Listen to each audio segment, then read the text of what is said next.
Hey guys, welcome back to Heart of the Hero, Tools for Successful Minds. We're gonna be talking about some fun stuff today. Greg, what we can talk about, man? Woo! Woo! Today we're talking about roots. We're talking about your roots. We're talking about where you come from, who you are, what you're tied to, your friends, your family, your spouse, your job, Roots. all of those things, your psychological rooting, like what's actually keeping you where you are. And keeping you might not be the right word, but if you want something in life, it is keeping you there, right? A lot of this stuff is, and we're kind of going to talk about how exactly that's the case today. This idea of rooting, it kind of goes back pretty far in psychological literature. They don't necessarily call it that. They kind of call it how your psyche is constructed, stuff like that. But what you'll notice is that a lot of the patterns that we pick up, and we have another video where we kind of cover patterns. Actually, I think it may be the last one or the one before. It's a lot of that stuff is just sort of built in, right? It's sort of built in, and you can imagine if you have a son or a daughter, right, and you raise them up from age 0 to 3. Well, by age 5, there are going to be certain things that they picked up, right? And they maybe picked them up off of you, picked them up off someone else. But today I kind of want to talk about, or maybe we can move into speaking about how it is that, you and me and pretty much everyone has a lot of these, we have a lot of this rooting and psychological patterning. So maybe you have something to add to that, Dan, to open us up. Well, we were chit chatting just a second before we went live here, and you said something that was kind of key, which is that this is kind of hard to recognize. This isn't something that's just out of the gate easy to be like, oh, well, here's the reason that I do all of the things that I do, and it's actually kind of can seem kind of like a personal attack on like who you are, because you have a lot of attachment to who you are. And it doesn't actually, none of this really makes you any less of you. Who you are, regardless of the reason, is kind of who you are right now. And that's not necessarily untrue by what we're about to talk about, but it's something that can be very eye-opening when you identify the areas of your life that aren't really things that you want, but you've been doing this whole time. And I think that's kind of the important distinction, is finding the things that were passed on from your parents or the way you grew up or where you grew up, finding the ones that are actually beneficial or productive, or actually things that align with what you think that you like and you feel and you want. And so it's kind of important to find that distinction between the ones that are just valuable or good for you and can be left alone, or the ones that are like, why do I think that? Like, why? Right. Like I grew up hating, like it's like growing up hating a certain food for your entire life, and then one day you try it and it's just like, oh, this is amazing, because you never really tried it before. Just had this idea that you didn't like it because of one thing that happened when you were a kid, and that just I guess you don't like tomato soup anymore. Like, and it's amazing. Even like childhood things, like people can get nauseous from like childhood memories from like food, and being sick when they ate certain food, and like that gets conditioned. It's from how many years ago. How is that affecting you now? And it's all psychological conditioning. It's the construct of who you are from and how you were raised. No, I completely agree with that.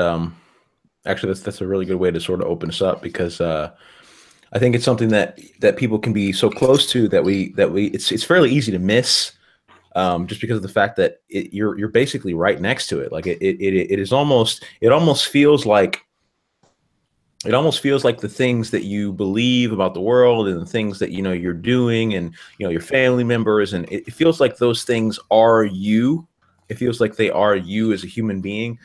But if you kind of step back, right, and breathe, you can see that they're not you. They're things that you accept, maybe things that you believe, maybe things that you're choosing to do, maybe, but they're not actually you as a person, because you as a human being, right, you as a mind, as an entity, you're dynamic. You can change, you can grow, you can sort of take on new perspectives.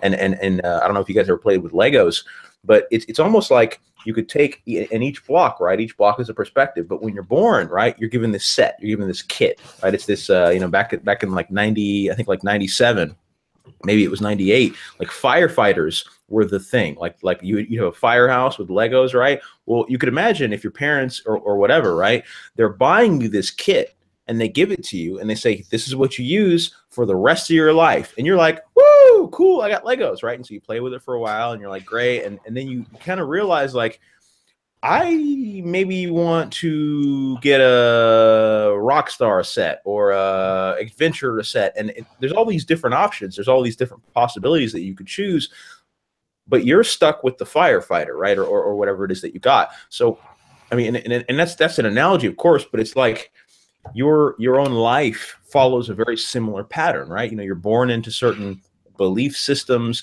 and I don't even mean religious, I mean things that you believe about the world. Like, you're just born into certain beliefs about who you need to be, how people are, things that are good, things that are bad, and a lot of that can be true, right? A lot of that can be true, especially experientially, but it doesn't mean that it's always useful for you for where you want to go as an adult, you know, for where you want to go as you know, maybe a young entrepreneur, or someone who's going through school, or, you know, an older person who's maybe trying to readjust to life, or get back in the workforce, or whatever it is. Like, whatever your age doesn't, it's really irrelevant, because these things sort of transcend time, because we're all people, and everyone kind of has to deal with that in their own way.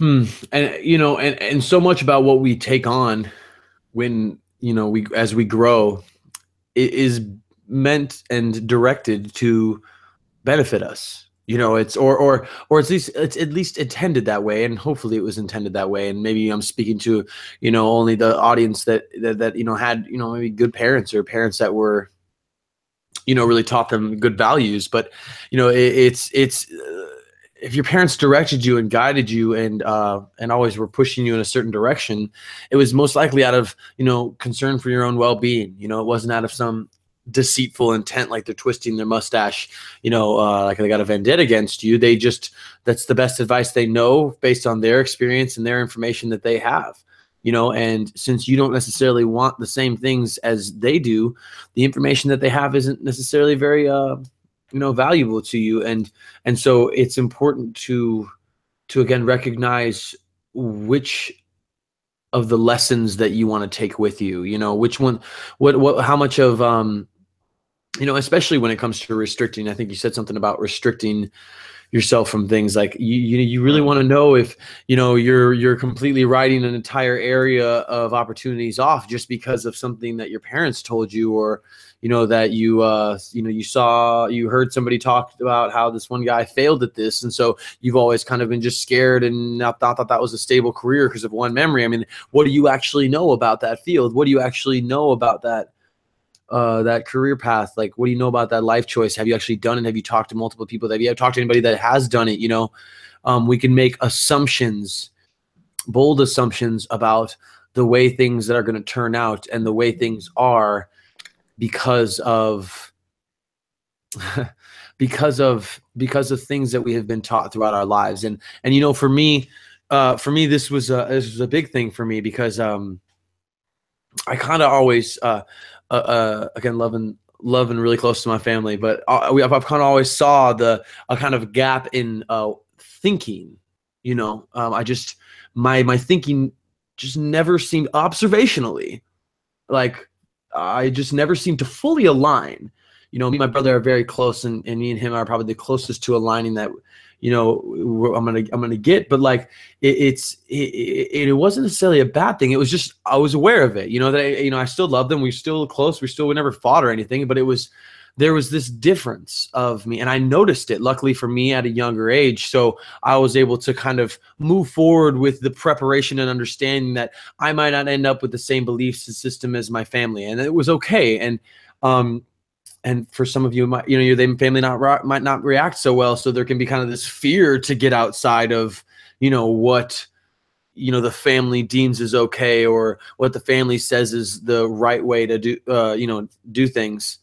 So even if it's like you're aware of it, but you're just pressured to stay in it, you got to make sure you're being aware of what's as how far are you willing to take it? Are you willing to sacrifice things that you want, and or are you willing to sacrifice, you know, emotional peace and mental, like, peace for your parents' belief system? you know, for your Right. your upbringing, you know, for the culture? Are you willing to dedicate who you are as a person to these things rather than your own desires? I mean, because that's what you're doing if you allow these you know, hindering assumptions about the way things are because of the way you were raised, that you're kind of limiting yourself and limiting your options. Yeah, and it can not only be limiting as far as your options, but it can be limiting emotionally. And this isn't something that I really like to get into a lot because it can really bring up some things for people. But your your view of the world, right? If that's maybe shaped by your family or your friends or your parents, you can really, like, maybe this is you, right? And something starts to happen, right? You constrict, you shrink, right? You fall into this small little pigeonholed space where it's what your parents believe or what your friends believe about you or what your teachers told you is the truth, right? And maybe it's not the truth, right? Maybe someone just wrote it down and they read it to you and you accepted it as what was actually going to happen, right? There are numerous examples, there are countless examples in history of people who have overcome these these very deep obstacles, right? I mean, I've talked about this before with the composer, right? Beethoven. He left his father. He actually eventually had to leave his father because his father was stifling his development, right? He wanted to compose music, like that's just what he wanted to do, right? And he had him doing some sort of clown, you know. He was basically playing show tunes. I mean, it's hyperbole, but he wasn't playing what he wanted to do. Like, he wasn't doing what he wanted to do. His family, right? He felt like he had a sense of duty. He felt like he had a sense of honor to fulfill, and he needed to do certain things. But what was he really doing, though? He was sacrificing his time. He was sacrificing his life. And you, as a person, right? You could be in a situation now, right now. Right now, you could be in a situation where you are sacrificing pieces of your life, you know, chunks of your time, pearls of your development, right? You're throwing these to other people who don't really Pearls of your understand you. development. You saw Hey, something. I'm a wordsmith. What can I say? Pearls It's of like your development. you're throwing those, right, to people who don't really understand or respect you because the things that you're doing don't align with what they think that you should be doing, right? Let's say for example you do some really, what's a really out there thing, right? Let's say you're into high speed knitting. High speed knitting. Nope. High speed knitting. That's the No, one. what? High speed knitting. Look it up. That's not a So, thing. No, that's not a wait, thing. Shut up. so you're timing yourself, right? You're timing yourself, and you're maybe crocheting or knitting or whatever, and it's really quick, and you have a passion over this thing, right? Like you love it, It gives you a high, right? Well, that's weird, man. Like, that's weird, right? So you're separating yourself from the crowd already, and this could be anything. This could be business, this could be friendships, this could be people you talk to. All of these things are really sort of reflections of where you're going in life. And I think a lot of times your foundation, right? The ground that you're built on as a person, it's very tied to your family and your friends from childhood and the city that you live in, and all these things that aren't actually you. They're not actually you as a person. They're not actually what you want. But and not only are they not what you want, they're actively keeping you from moving towards what you want. Because what would happen? What if you can imagine a situation where you decide to do something bold? You want to do something crazy, right? You know, you want to go buy a $70,000, $180,000 sports car because you can, right? And maybe you can't, but let's just say that you could, right? Well, you want to do that for you. You want to do that for you as a person. You want to make that decision because it's going to make you feel good, right? And people around you will tell you, no, don't do that. It's a waste of your money. It's a bad decision. It's scary. It's you know, you'll be bankrupt and all this negativity because they don't understand why you would want to do that, right? And you could replace that with anything. It could be business. It could be school. It could be a job. It could be, you know, a girlfriend or a boyfriend. You need to start understanding that, and I say this with love because it's probably one of the foundational pillars of your life. You have to understand that you are in control of the decisions that you make, and you don't need to defer to other people's perspectives about it. Now, you should listen to them. You should listen to wisdom. You should open your mind to sort of what people are saying. But at the end of the day, they're not living your life for you. It's you. No one's coming to save you. Yeah. Yeah, no one's going to save you. It's a hard truth. It's a hard truth to swallow, but because it's easy kind of to think that, and I've been here, so I'm not telling. I've been in this situation, right? You think like, well, I'm 20 or I'm 25 or I'm 35. I can always do it in 5 years. I can always do it in 10 years. I could always do it in a year. But what if you can't though? Like, what if you can't do that? What if the dream that you have dies inside you and it's no longer even something that you can do because the world changes, right? Because the world's changing every minute. So now is the time for you to decide that you can move beyond the perspectives of your ancestors and your families and your friends, and not to leave them behind. That's not what it is. But every person who's ever been great has moved beyond what other people think is possible and pulled them forward with them. What's that story about the 4-minute mile? Do you remember that one? I do remember that one. That was in the book I was writing. Yeah. I'm gonna butcher it because I'm gonna butcher it, but essentially, I know the essence of it because I just don't remember the details of exact years. But at some point, essentially, no one had ever run a 4-minute mile.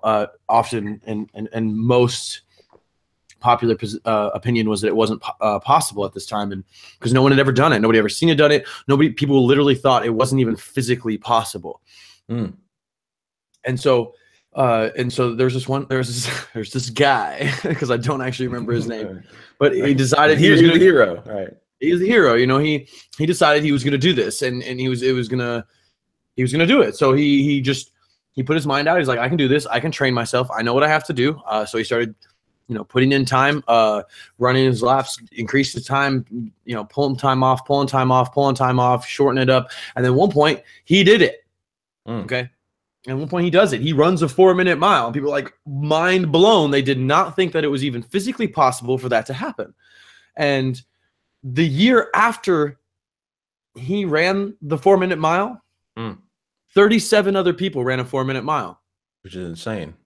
Because it's insane because it just shows you how much belief actually has an effect on your behavior and your decision making and your mind and your imagination.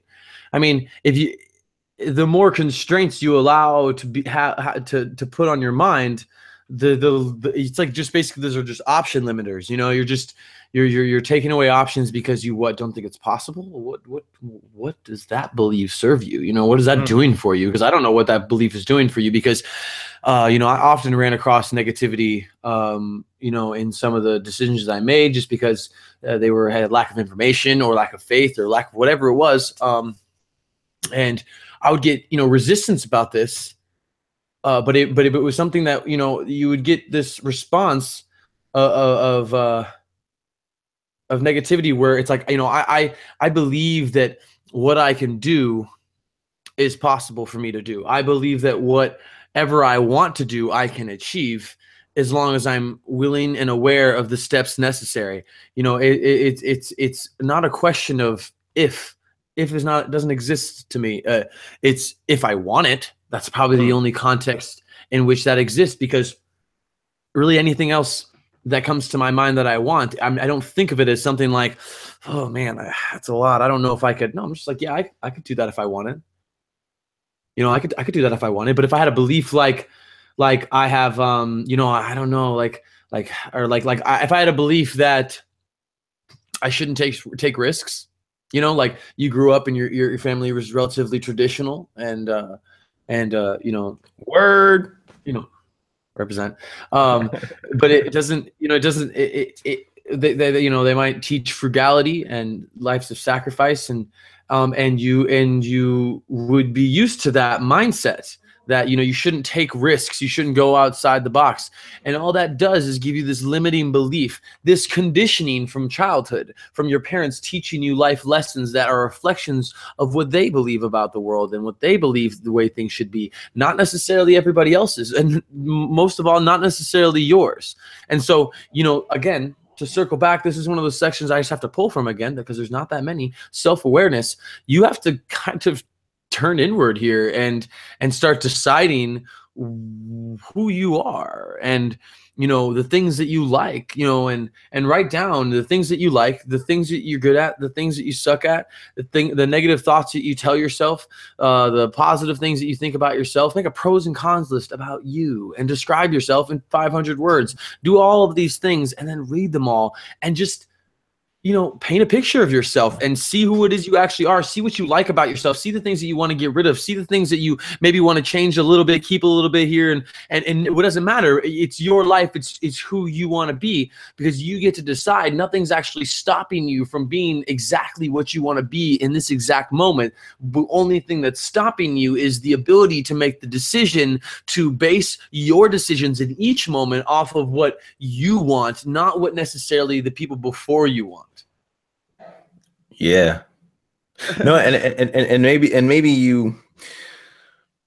There's a common thing I think that happens. I mean, I don't even have a mic to drop. You know, you're spot on, because I felt that, and I think I'm past that stage in my life. But it's just like there's this common belief, and I want to tackle this maybe if you're game right now.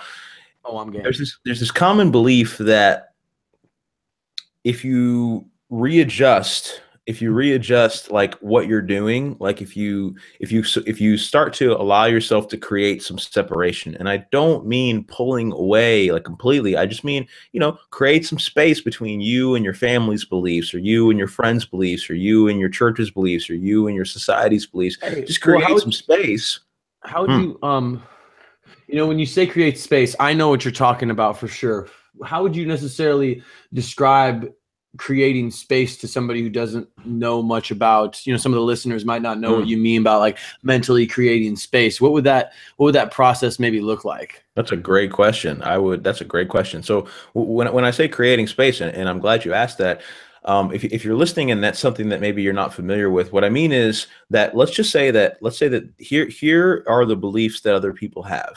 Anyone who's not you, you can fill in the blank, right? It could be a pastor, or it could be your sister. So here are your beliefs. Here are the things that you choose to accept about the world, right? Well, sometimes these things mesh into one, right? They become one thing. Like you're like, well, they believe this, so, you know, this is my peer group. This makes sense, and this is who I am, and this is whatever, right? Well, they don't have to be, though. There's a separation that can happen, and the process kind of involves like, okay, let's say that you have a belief about a certain amount of money you can make, or places that you can go, right? Like not anything crazy, just like events, right?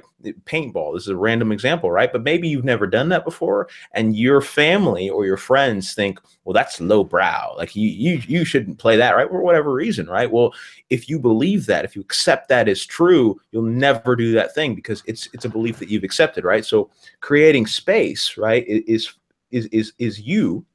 It's the process of you evaluating, you investigating, you looking inside your own beliefs to see if they're really yours or not. Because, you know, like we were talking about earlier, these are roots, right? This is your base code. It's your Lego box. And sometimes you don't pick it. Sometimes you don't choose it, and you forget.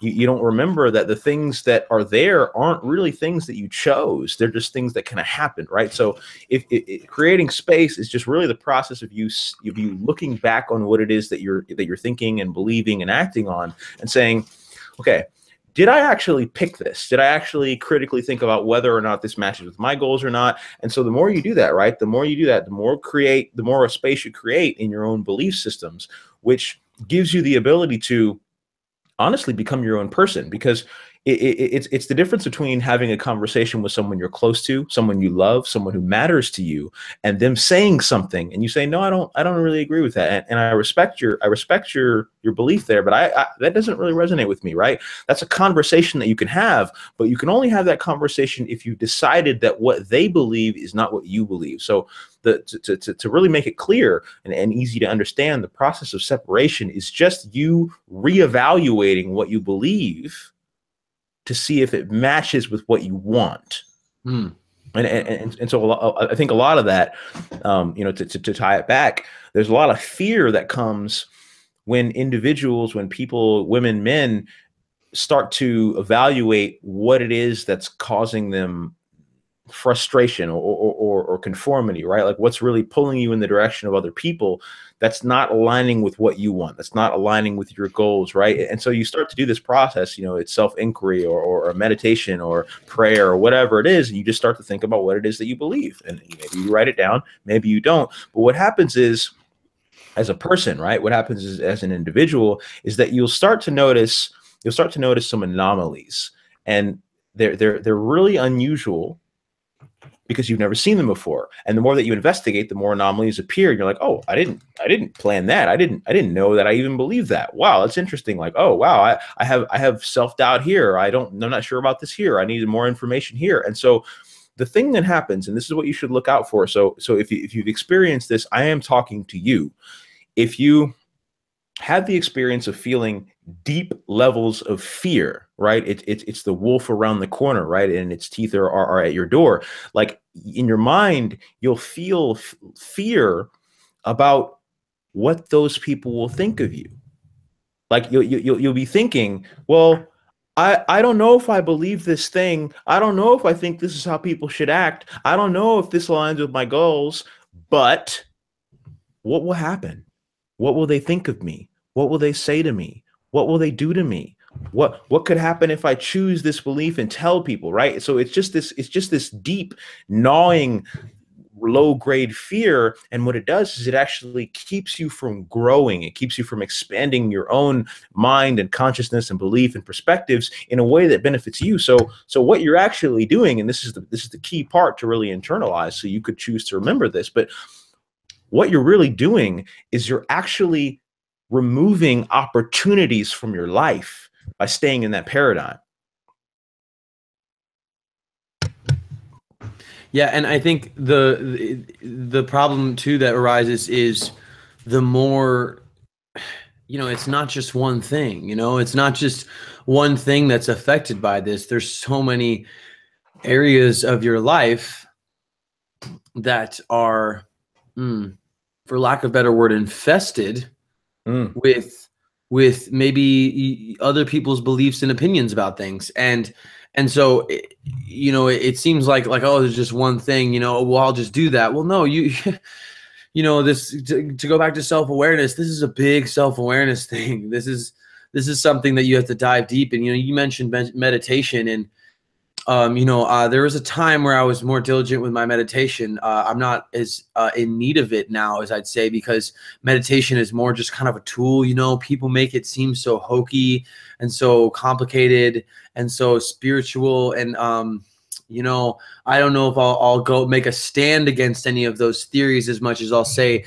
that scientifically what it does is very clear into your brain and your body, and it is very healthy. And in that space that that Greg talked about is, that's where that can be created. You know, silencing your mind is not something that happens often. You know, people, even when you think you're relaxing and, you know, chilling out, you're still looking at your phone. You know, you're still reading a book, you're still watching TV, you're, you know, doing something to, you know, stimulate your mind in some manner. And so meditation is an opportunity to actually put yourself in a state where you're truly at a silence, you're truly at a space from your thoughts. And you know, that can simply just be as simple as process as sitting down and concentrating on your breathing, you know, breathing in for 5 seconds and exhaling for 10 seconds and continuing to do that, and only focusing on the sensation of breathing, because that's all meditation is. That's all meditation is. And it does so many physiological things to you. It increases the density of the gray matter in your your frontal, upper neocortex, and you know, it actually decreases the activity in the fear and emotion-based regions of the brain, and increases the activity in the amygdala. Yeah, it's amygdala. Yeah. The amygdala in the fear center. I mean, and this is something that I not to cut you off, because no, you're good. You're good. You kind of blew this up in my head, right? Like there's this fear of not knowing. Like there's this fear from some people of what I don't know. Like I don't know. Like it's scary, right? You let go of beliefs. You let go of things that you knew, like you know something, and when you let that go, right? When you think, well, okay, like for a second, just for a moment, I'll drop this. I'll think maybe there's a better way to do this. Maybe there's a better way to live my life. Maybe I could do something different. And in that moment, right, right, the fear comes in, and you're like, no, like it's because it's the fear of unknown, right? There's a lot of reasons, and this is a true thing, right? He talked about the amygdala. There's literally a center of the brain that's responsible for the fear of snakes. And everything is like that. Everything is a snake, right? It's a snake in the grass that's coming to eat you because you don't know where they are. You don't know what's actually appearing because you have no way to see it, right? You have no way to actually connect with that in real time. So what happens is the fear, right? The beliefs about whether or not what you believe is true actually is something that you might want to shift.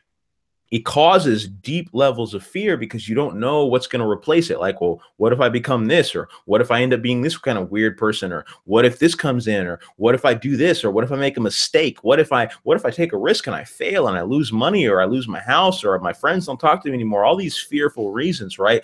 But the thing that you need to push through, the thing that you need to grind against is the fact that it's more of a sensation. And I say it's a fact, but it's more of a sensation that your body takes on, right? It's a constriction. It's a reduction in air in your lungs, right? It's a right. So when you let go of that, right? When you let go of that resistance, that actually keeps you from looking into new perspectives, and you just say, okay, like I can deal with this for a second. Like I can let this go for a second. Maybe I'm afraid. Maybe I'm not sure about what's going to happen. Maybe something better could happen. Maybe something good could happen. It frees up your mind and lets you get curious about what could be, about what's possible, about where you're going and who's going with you. You know, and that fear, you know, that fear is kind of something that snake in the grass. That's where all this advice comes from, you know. That's where all this advice comes from your friends and your family is potential dangers, you know, potential dangers that you could face along the way. It's them trying to, you know, cut the grass as low as they can to give you as good a view so you can see any snakes coming at you, and you can make, you know, adjustments and get the heck out of there, you know, like and so a lot of this comes from a sense of like self-protection, of self, you know, preservation. And so some of you might have this kind of reaction of like, well, you know, some of these I don't think there's nothing wrong with these. You know, I think it's perfectly okay to think this way, and you know, I don't see what's the harm in doing this. But you don't know what it's like. You have to just be aware. Again, this is a self-awareness thing where you have to be aware if that belief you're holding is actually hindering you from making those decisions. You know, is this a belief that's bringing you up? Is this a belief that's pushing you towards the things that you want? Is this a belief that's giving you peace and joy? Like, because if it's not, then what good is it? You know, and I mean that about all beliefs, is that if it's not something, you're doing it wrong. If you're not getting peace by your beliefs, or you're not aligning your behavior to align with your beliefs, and so you're experiencing cognitive dissonance, which is an affliction which is fairly not fun, because you can kind of feel physical anxiety, and like there's a civil war of thoughts going on in your head back and forth, like there's an argument going on between the same person, because you have two different sets of beliefs or more that are all conflicting. And you know, you're at war with yourself because you believe this way, you believe you should do something, you believe you should act a certain way, but yet your behavior doesn't necessarily reflect that. That's my dog. But so there's this dissonance that can happen if you don't align your behavior with your beliefs, but it's really just identifying if the belief that you have is something that is valuable to you, is something that you can actually, you know, hold to and see as good, is something that helps you. If not, then it's not really something that you need to align with, and you should take time in evaluating why you even believe that, and if it's something that maybe you still believe, because sometimes we just leave these old beliefs kind of with dust collecting in the back of our minds that we just kind of have, and we haven't really like gone over in our heads to see if it's something that still aligns with how we feel now. Years go by, and different levels of maturity and growth happen, and yet we will like leave. We'll just assume that we feel the exact same way about something, and because we just haven't really addressed it consciously. And so if you actually go over it, and I'm not saying that you're gonna look, there's a lot of beliefs that I thought I would lose through this like self-evaluation process, because I was all big about like ego separation and just kind of like detachment from everything and seeing the world through objectivity. But you don't have to go that far. And honestly, you'd be surprised how much you kind of still end up the same person. Because it's just construct. Like there's so much about the way you talk. You're speaking in English, you're thinking in English. Like these are constructs in our mind. Like, do you think that Hispanic people hear in English? No, they hear in Hispanic, and that's not something that if you drill down is actually there. It's just conditioning in their mind. That's where they grew up. So that's how it is. And so their conscious experience is just completely different than yours. And there's not a lot you can do about some of the base level conditioning that you have as a person. But what you can do is sift through that and find the ones that don't need to be there and are just self-defeating and negative behavior or negative perspectives that are just restricting you, limiting your possibilities, limiting your potential, and limiting the things that you can achieve in your life. And I don't have anything to add to that, because it's I mean, it's just a decision. I mean, we could talk about this till the cows come home, but it's just a decision whether you want to feel good or feel like shit. I mean, like, because if you want to feel good, if you want to feel better, if you want to bloom as a person, if you want to open up to the world and sort of just see more stuff and go more places and have people talking to you like there's something different about you. I don't know what it is. I don't know what it is lately. I don't know what's happened to you. I don't know what's going on in your mind, but you're different. Like, that process only appears when you start to evaluate yourself, when you start to evaluate your roots, your beliefs, your foundations, your ivory tower of perspectives that aren't even real. Like the things that you know, you don't know them. Like, you don't know these things. We don't know these things fundamentally. I actually had a conversation today with someone about money, and I was explaining, and maybe you don't like to talk about money, but you're here, so why not? It's still it's here. Like, wait, like, you're still here. So I was having this conversation about money, and I was explaining to someone I knew that it wasn't a real thing. It wasn't real. And what I mean by real is that the dollar, the bill, the currency, the paper, it's only paper. It's just you rip it and it tears. Like you burn it and it burns. Like you cut it and it bleeds. I mean, not literally, but it's not real. I don't believe that. That's false. I think if you cut money, it might bleed green. But it's just the fact that it's not a real thing.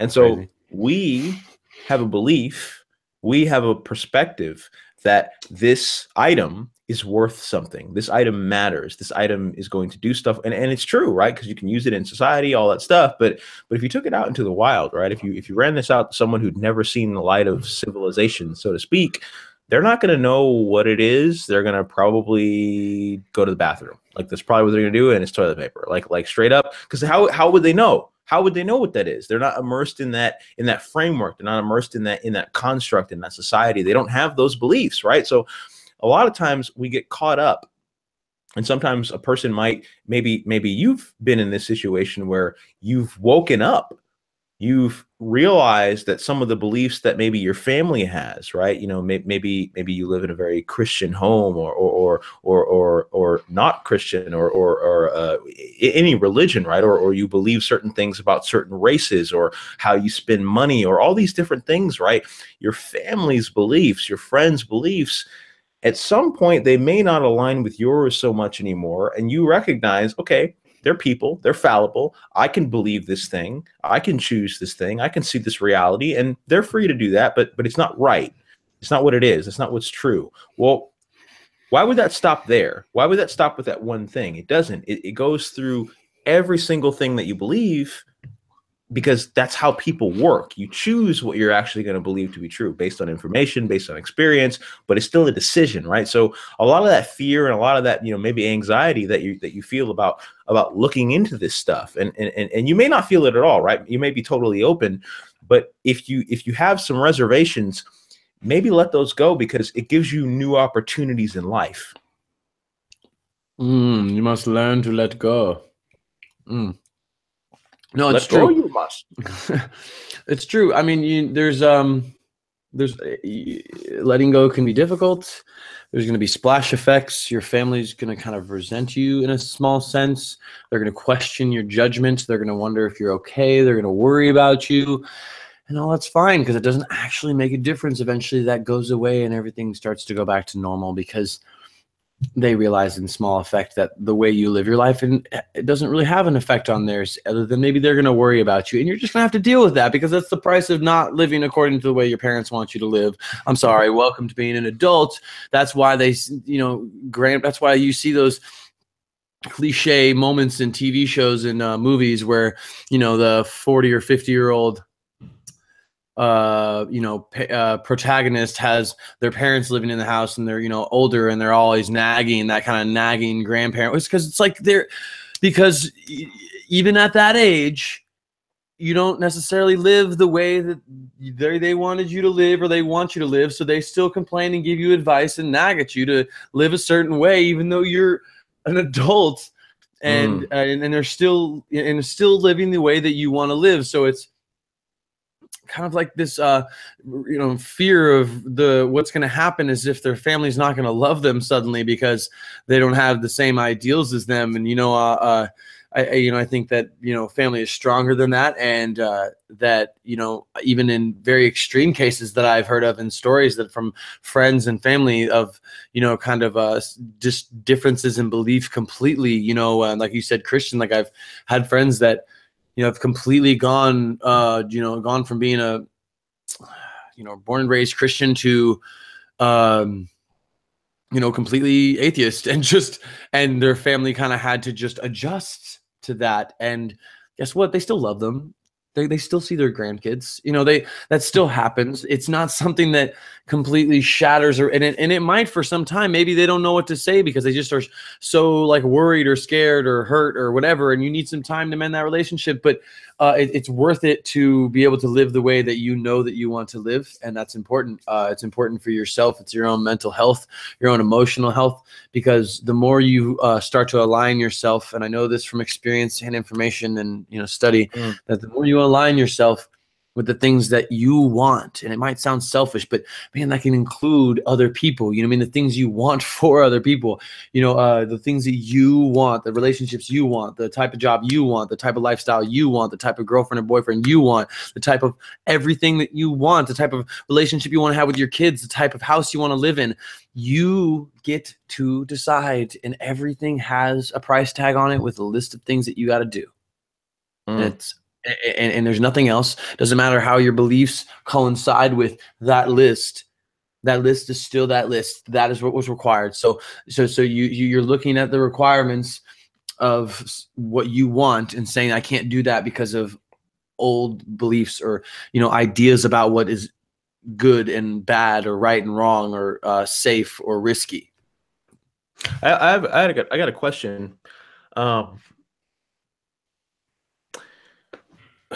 It's why maybe someone's listening now and that hit a chord, right?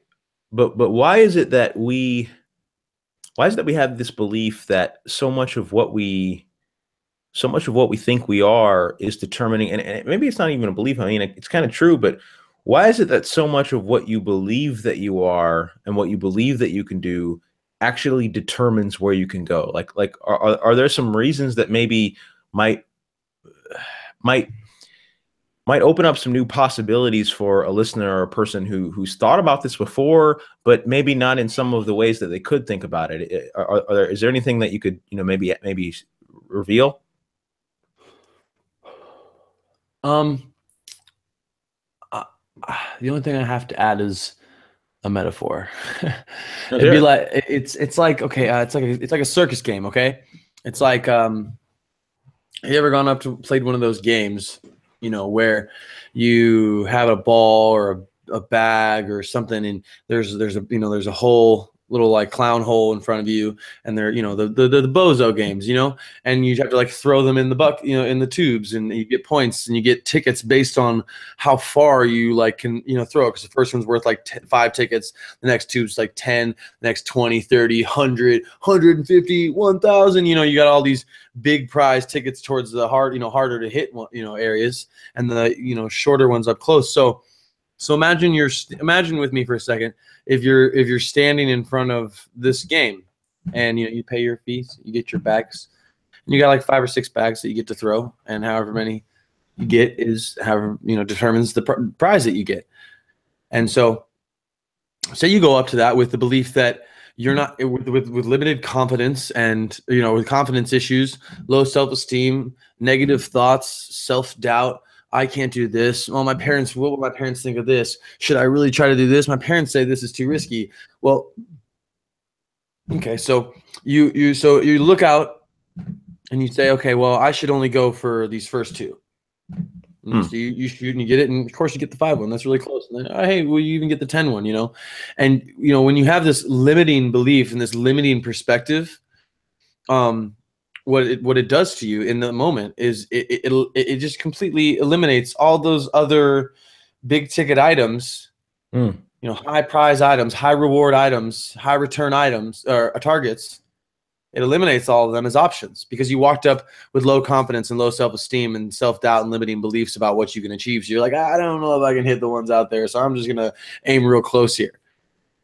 So like if you can apply that to your life and the way you make decisions about what you want to do, if you have a limiting perspective about yourself or the things that you can do, you're essentially just eliminating options. Like, you know, you're not even giving your brain a chance to think about hitting a target that far, that you know, that good. You know, you don't even present your brain with the opportunity to look at that target and analyze how it would even be done to hit that. You know, because you walk up with a limiting mindset, you don't even look at it. You're like, no, I can't do that. And you look here, I'm like, okay, here you go. Like, and so that's what. So with limiting mindsets and limiting perspectives, that's a big way that it limits you. It's like in your decision making, you'll kind of eliminate options that you might even be better for you and would be more beneficial to the way that you want to live your life.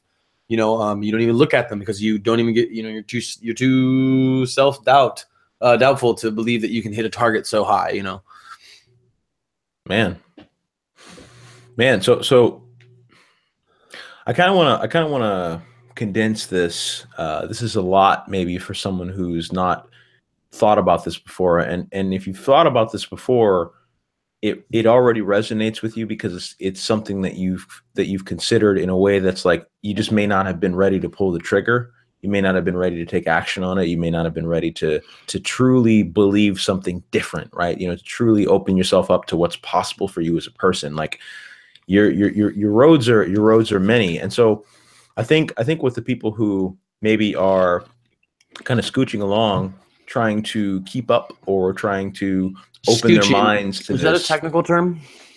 Oh yeah, it's a technical term, right out of the technical manual. I scooch, you scooch, we all scooched. It's scoochie coo. I don't think it's to scotch. I don't think that sounds right. So if you're scooching along, if your butt's on the ground, you're going. It's like you're limiting yourself, and I don't.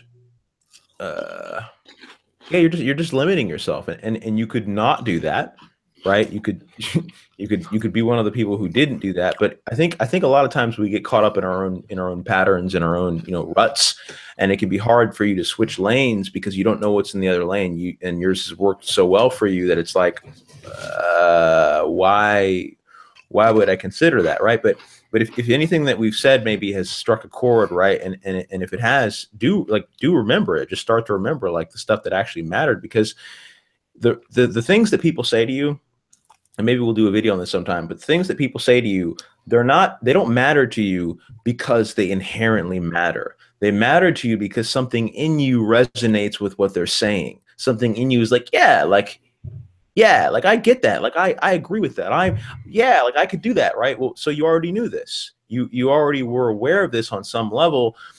maybe we're just helping you to bring it to the surface for you to become aware of the fact that this stuff does matter to you, that growth and change and maybe pushing across some old perspectives matters to you, right? So to really shrink this down, right? To really, categorize this into a little summary for you, just start to notice where your roots begin, where your roots begin, and where you begin, right? Because your roots are not you, they're part of you.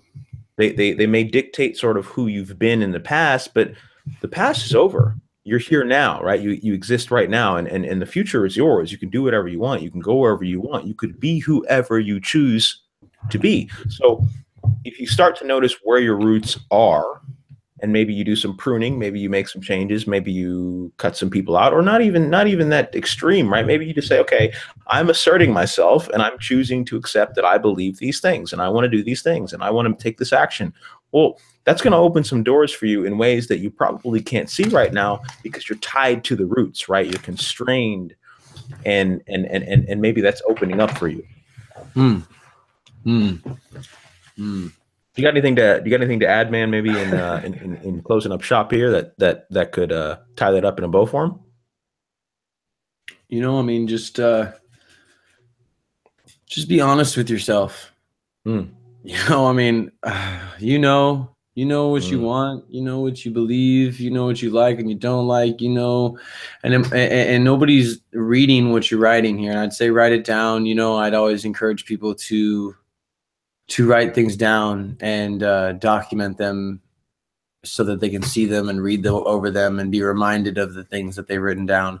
And nobody has to see that, so be honest.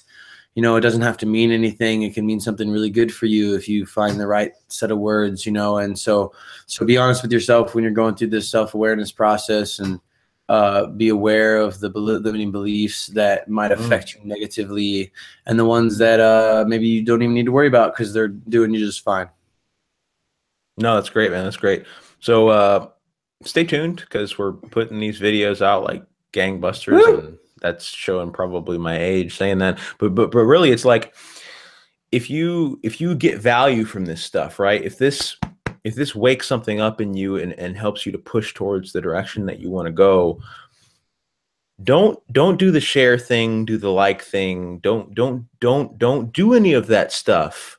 What we want you to do is what you choose to do, right? And so if that aligns with that, go for it. If it doesn't align for that, go for it, right? If you want to download these and maybe I shouldn't advertise this on YouTube, but with whatever the rippers are on there, and do whatever it is that you got to do, hands off. You're making your own decisions as an adult, but I mean, it's already free content. You don't need to rip it. You know what I'm saying? Like, right? It's like you. Information is the way that you grow your mind. And so you need to take advantage of as much information as you can. And this content is here for you. This is for, but it's not just for you to consume. It's for you to use. Go ahead. Yeah. And don't just share this with anybody, because there's just no point. Like, you'll be disappointed if you pick somebody that like you just isn't gonna listen and is gonna hear it and be like, yeah, okay, that was okay, I guess. No, give it to somebody that you actually think like is receptive to change. And I've said this before, I say it again, I probably will say it again, because there's a collective audience specifically that we're targeting, that are the people that are ready to do stuff and ready to make change, and honestly want to fill some of their times with productive conversations about how to fix their life, and so it's not necessarily worth everybody's time. It's only the ones that are willing to give what is necessary and learn and take in what they can and add it to their life. Well, and you may not be able to have these conversations with people in your life. I've been in a situation where you might feel isolated. You might feel like you're the only person who thinks like you do, but you're not, though. And hopefully these conversations and maybe some of the people in the comments you could have conversations with, or you could add them, or you could message them, or maybe there's a community going on, maybe not. But it's like there are other people out there who think like you do, who want to advance their life, who want to grow, who want real success, right? Like things that you can actually measure, places that you could actually go. You want to make your legacy known, right? Whatever that means to you. It could be homesteading in Texas, like whatever it is. You want to make that a reality in the world you live in now. So I think the main thing to remember as we kind of, you know, close up here is that you have full control, right? You have the volume control button on your life. You can press play, you can press stop. You could not take any action for a year, but what's going to happen is you'll be back here in a year and you'll be thinking about this. So really let it sink in and remember the tips that stuck out to you and use them in your daily life. True that. All right, we'll see you guys soon. We'll see you soon.